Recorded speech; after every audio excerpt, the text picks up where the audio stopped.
दोस्तों नमस्कार। आज हम बात करेंगे जो अभी चाइना के ऐप नरेंद्र मोदी सरकार ने जो बैन किए हैं उसको लेकर के जो बिजनेस में हमारे इंडिया में किस तरीके से चाइना घुसा हुआ था। आज हमारे साथ जुड़ेंगे बिजनेस एक्सपर्ट हैं विवेक सिंह। इनसे चर्चा करेंगे कि वो किस नज़र से देखते हैं और चाइना का कितने बड़े लार्ज स्केल पर हमारे इंडिया में निवेश हो रहा है। क्या लगता है कि ये टिकटॉक जैसे ऐप को सिर्फ बैन करने से क्या चाइना की कमर तोड़ी जा सकती है, क्योंकि ये जो चीज़ें हैं, अगर कुछ लोग अभी अंदाज़ा लगा रहे थे कि चाइना के साथ जो अभी तनाव चल रहा है इसके चलते ये ऐप बंद किए गए हैं। ऐसा नहीं है कि ये चाइना के जितने भी ऐप हैं इन पर पहले से ही इन्वेस्टिगेशन चल रही थी और ये जो जितने भी ऐप हैं ये कहीं ना कहीं हमारी जो जासूसी कर रहे थे इसको लेकर के ये चाइना के जितने भी ऐप हैं इनको इसलिए प्रतिबंधित किया था। तो विवेक जी से हम जानते हैं कि विवेक जी, सबसे पहला सवाल मेरा ये है कि जो आज चाइना के जो 59 जो ऐप बंद किए हैं उसको लेकर के क्या लगता है कि एक तरह से हम चाइना की आर्थिक कमर तोड़ सकते हैं? नमस्कार सुशील जी, पहले तो धन्यवाद मुझे आपको अपने चैनल पर इनवाइट करने के लिए। मुझे आपने अपने चैनल पर इनवाइट किया। जैसा कि आपने देखा है कि चाइना और इंडिया में इस समय काफ़ी ज़्यादा टेंशन चल रही हैं और उस चीज़ को काउंटर करने के लिए भारत सरकार ने कई सारे मजबूत कदम उठाए हैं। उन कदमों में अगर हम बात करें तो पहला तो जो है सरकार जो है, अगर हम बात करें सेना को तो आगे बॉर्डर पर बढ़ा ही रखा है। तो सेना मोर्चे पर हमने काफ़ी अच्छी मोर्चाबंदी कर रखी है और उसमें चीन को हम 1 इंच भी अपनी ज़मीन बिल्कुल भी नहीं देंगे। उस पर तो सरकार ने काफ़ी अच्छा कदम उठा रखा है। दूसरे अगर हम बात करें तो चाइना को हमने अंतर्राष्ट्रीय स्तर पर भी पूरी तरह से घेर रखा है। जैसा आपने देखा भी होगा कि अमेरिका की बात करें, रशिया की बात करें, यूके की बात करें या इवन ऑस्ट्रेलिया की बात करें, ये सभी देश भारत के पक्ष में हैं और हमने कहीं ना कहीं अंतर्राष्ट्रीय स्तर पर भी चाइना पर काफ़ी ज़्यादा दबाव बना रखा है। और साथ ही साथ अभी रिसेंटली कल की अगर बात करें तो कल भारत सरकार ने, आपने देखा होगा कि चाइना पर अब आर्थिक मोर्चे पर भी पूरी तरह से उसका घेराव करना शुरू कर दिया है। और सबसे बड़ी जो है कह सकते हैं कि सर्जिकल स्ट्राइक अभी भारत सरकार ने रिसेंटली की है, जिसमें भारत सरकार ने, आपने देखा होगा कि चाइना के 59 ऐप्स जो हैं, एप्लीकेशंस जो हैं, जो इंडिया में काफ़ी ज़्यादा पॉपुलर हो रखे थे, उन पर पूरी तरह से बैन लगा दिया है। और नेक्स्ट 24 आवर्स के अंदर वो पूरी तरह से जो है एप्लीकेशंस जो है पूरी तरह से ख़त्म कर दिए जाएंगे। अब मैं आपको यहाँ पर कुछ पॉइंट्स बताना चाहूँगा कि ये जो 24 जो आवर्स में जो 59 एप्लीकेशंस को बंद करने के लिए सरकार ने कहा है, तो पहला तो उसमें ये कहा गया है कि गूगल को प्ले स्टोर से वो सभी तरह के स्टोर से एप्लीकेशंस को हटा लिया जाएगा। दूसरा, 24 आवर्स के अंदर इन एप्लीकेशंस का अगर आपके फ़ोन में एक्सेस है तो इसके जो इंटरनेट सर्विस प्रोवाइडर्स हैं वो सर्विस प्रोवाइडर्स भी इन पर्टिकुलर ऐप्स को पूरी तरह से स्टॉप कर देंगे। तो कहने का मतलब ये है कि आने वाले समय में आपको ऐप बिल्कुल भी काम करते हुए नहीं देखने को मिलेंगे। और अगर आपने कोई चाइनीज़ ऐप एप्लीकेशन इंस्टॉल भी कर रखा है तो बिल्कुल आप इसको अनइंस्टॉल कर दीजिए, क्योंकि अब चाइनीज़ ऐप हमें बिल्कुल भी नहीं यूज़ करना है। हम बिल्कुल आत्मनिर्भर भारत की तरफ आगे बढ़ना चाहते हैं और हम चाहते हैं कि ऐसे एप्लीकेशंस जो भारत में निर्मित हैं और भारत में जो हम आगे चल के बनाएंगे उनको हम पूरी तरह से यूज़ करेंगे। जैसा कि पर्टिकुलर हम अभी तक चाइनीज़ ऐप पर काफ़ी कुछ निर्भर करते थे, वो हम अपनी निर्भरता पूरी तरह से कम करना चाहेंगे। लेकिन फ्रेंड्स, केवल इन हाँ सर बताइए। सबसे बड़ा सवाल यहाँ पर यह खड़ा होता है कि जो नरेंद्र मोदी जी ने एक जो आत्मनिर्भर का सपना जो हमारे देश के लोगों को दिखाया है, जैसे ही ये ऐप बंद होने लगे तो कहीं ना कहीं एक वर्ग है जो वामपंथी और नक्सलवाद वाले जो विचारधारा वाले लोग हैं वो नरेंद्र मोदी सरकार पर सवाल खड़े करने लगते हैं कि क्या इन ऐपों से ये जितने भी ऐप बंद किए हैं इससे क्या लगता है कि जो सरकार चाइना को घेरने की कोशिश की जा रही है ये इससे ही इतना ही काफ़ी होगा? जी, जैसा कि अभी सरकार ने एक इनिशिएशन लेवल पर शुरुआती कदम उठाया है और अभी शुरुआत पे 59 ऐप्स को बैन किया है। अब जैसा कि अगर हमने वो ये देखा जाए सही तरीके से, तो चाइनीज़ कंपनी का जो इन्वेस्टमेंट है या फिर चाइना का जो इन्वेस्टमेंट है इंडिया में वो बहुत ही बड़े लेवल पर है। हम केवल एप्लीकेशंस के भरोसे या केवल एप्लीकेशंस को ही बैन करके चाइना पर पूरी तरह से इकोनॉमिकल सर्जिकल स्ट्राइक नहीं कर सकते हैं। हमें आगे चल के भविष्य में और भी बहुत सारे कदम उठाने पड़ेंगे। जैसा कि मैं आपको कुछ एग्जांपल देता हूं, कुछ हमारे पास जो स्टार्टअप्स हैं और इंडिया में जो टॉप 30 स्टार्टअप्स हैं उनमें जो 18 बड़े जो स्टार्टअप्स हैं जिनको हम यूनिकॉर्न्स कहते हैं। यूनिकॉर्न फ्रेंड्स उन स्टार्टअप्स को कहते हैं जिनका मार्केट कैप $1 बिलियन से ज़्यादा का होता है। उसमें अगर हम बात करें तो इन 18 टॉप जो यूनिकॉर्न्स हैं उनमें बहुत ज़्यादा चाइनीज़ कंपनीज़ का इन्वेस्टमेंट है। तो केवल एप्लीकेशंस तक जो है चाइना सीमित नहीं है। चाइना हमारे देश में बिल्कुल घरों घरों तक जो है घुसा हुआ है और उसका इन्वेस्टमेंट हर जगह है। फॉर एग्जांपल अगर आपको बताऊं, इंडिया में जो पूरा मोबाइल का जो मार्केट है, जो हम मोबाइल फ़ोन और सेल फोन्स वगैरह यूज़ करते हैं, उसमें अराउंड 73% जो पूरा का पूरा मार्केट है वो चाइनीज़ कंपनीज़ ने कैप्चर कर रखा है। फॉर अगर मैं आपको एग्जांपल बताऊं, जैसे आपका वीवो हो गया, ओप्पो हो गया, रियलमी हो गया, वन प्लस हो गया, ये पर्टिकुलर कंपनीज, चाइना की ये कंपनी है बीबीके इलेक्ट्रॉनिक्स, ये उसकी पर्टिकुलर जो है बीबीके इलेक्ट्रॉनिक्स इनकी पेरेंट कंपनीज हैं और इन कंपनीज ने अच्छा खासा मार्केट जो है कैप्चर कर रखा है इंडिया में। साथ में अगर आप देखोगे तो शाओमी वगैरह हो गया और आगे भी चल के बहुत सारी चाइनीज़ कंपनीज जो है इंडिया में धीरे धीरे अपना पूरा मार्केट जो है कैप्चर कर रही हैं। दूसरे पार्ट पे अगर हम इन्वेस्टमेंट की बात करें तो मैं आपको कुछ डेटा बताता हूँ। एक रिपोर्ट है gateway house Indian council of global relations की रिपोर्ट है और ये एक फॉरेन पॉलिसी का थिंक टैंक है। इसने रिपोर्ट जारी पब्लिश किया था अभी अप्रैल के मंथ में। इसमें इन्होंने बताया था कि इंडिया में जो टॉप 30 स्टार्टअप्स हैं उनमें से 18 जो बड़े स्टार्टअप्स हैं उनमें चाइनीज़ कंपनी का बहुत मेजॉरिटी में इन्वेस्टमेंट है। मैं आपको कुछ छोटे से एग्जांपल्स बताता हूँ कि कितना इन्वेस्टमेंट है। आप देखेंगे अराउंड $4 बिलियन के इन्वेस्टमेंट है।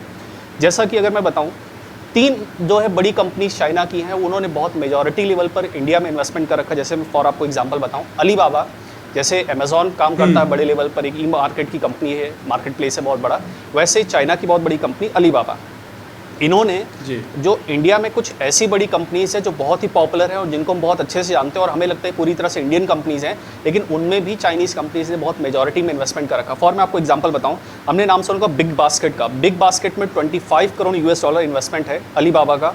इसी तरह से फ्रेंड्स पेटीएम में $40 करोड़ का इन्वेस्टमेंट है अलीबाबा का। सेम इसी तरह से पेटीएम मॉल में $15 करोड़ का इन्वेस्टमेंट है। स्नैपडील में $70 करोड़ का इन्वेस्टमेंट है और जोमेटो में $20 करोड़ का इन्वेस्टमेंट है केवल अलीबाबा की अगर मैं बात करूं।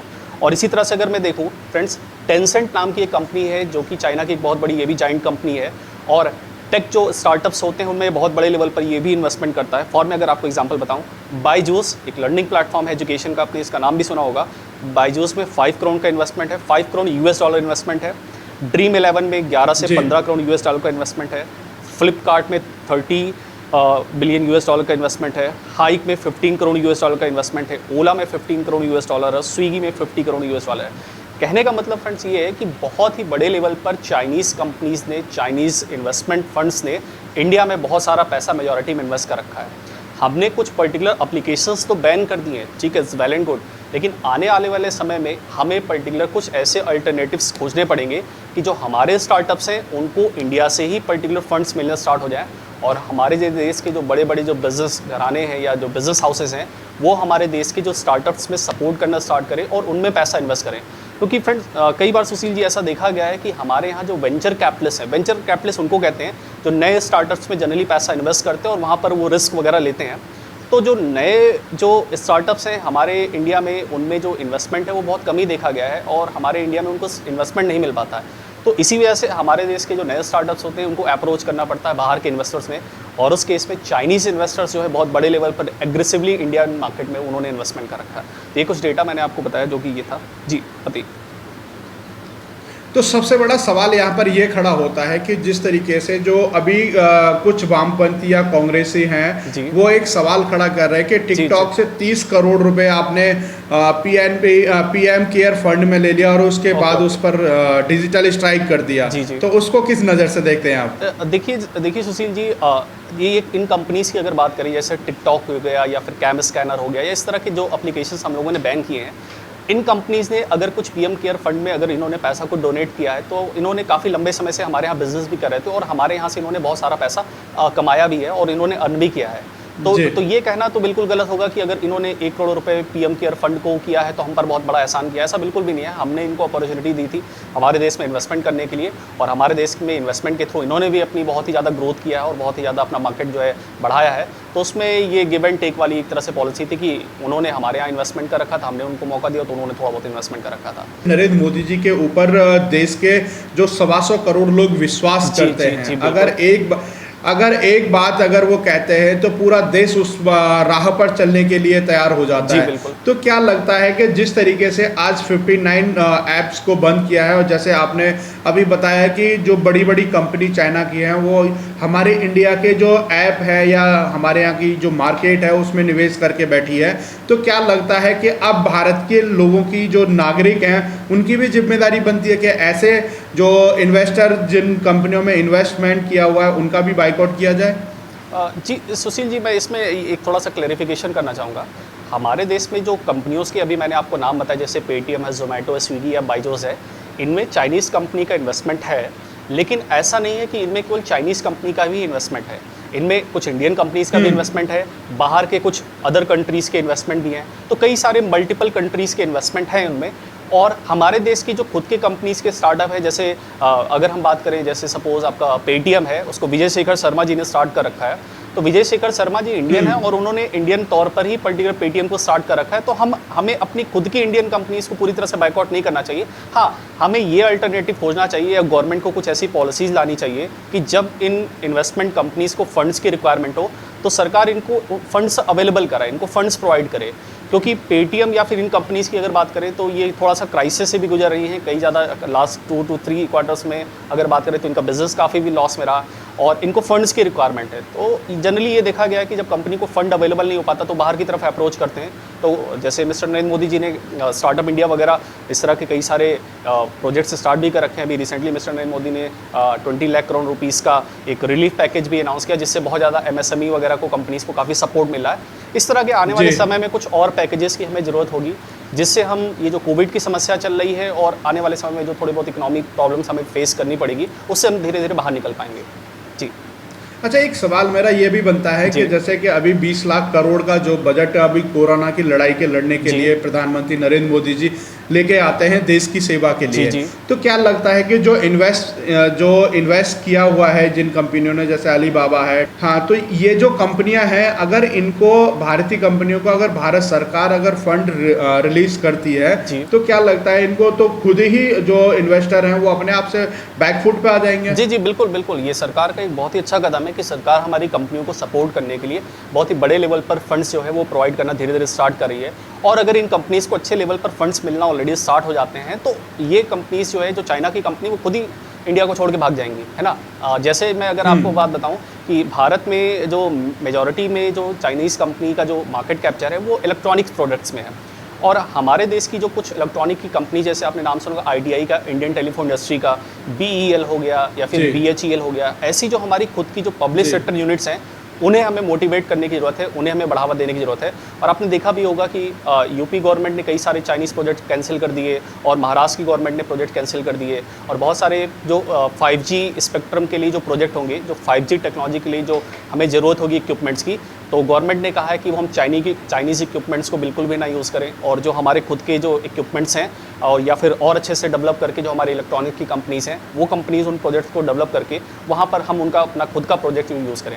आपने देखा होगा कि कोविड की वजह से प्रॉब्लम तो चल रही है, लेकिन आत्मनिर्भर भारत में हम लोगों ने काफ़ी अच्छा काम किया है। आपने देखा होगा PPE किट की अगर हम बात करें तो जो पर्सनल प्रोटेक्शन इक्विपमेंट का जो किट है, PPE किट, ये फरवरी से पहले अगर आप देखोगे तो इंडिया में ऑलमोस्ट ये नेग्लिजिबल, ना के बराबर ये इसकी मैन्युफैक्चरिंग होती थी।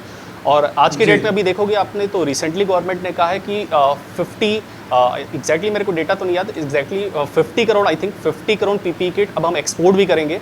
और साथ ही साथ जो हमारी रिक्वायरमेंट है per day around 5 to 6 lakh PPE kit जो है अराउंड हम अपने यहाँ मैन्युफैक्चर भी कर रहे हैं। और हमारी जो रिक्वायरमेंट्स पूरी हो ही रही है, साथ ही साथ हम बाहर की अगर कंट्रीज़ को रिक्वायरमेंट पड़ेगी एक्सपोर्ट करेंगे तो हम वहाँ से भी अपना रेवेन्यू जनरेट कर सकते हैं। जी जी, आप हमारे साथ जुड़े उसके लिए बहुत बहुत धन्यवाद। जी जी, धन्यवाद।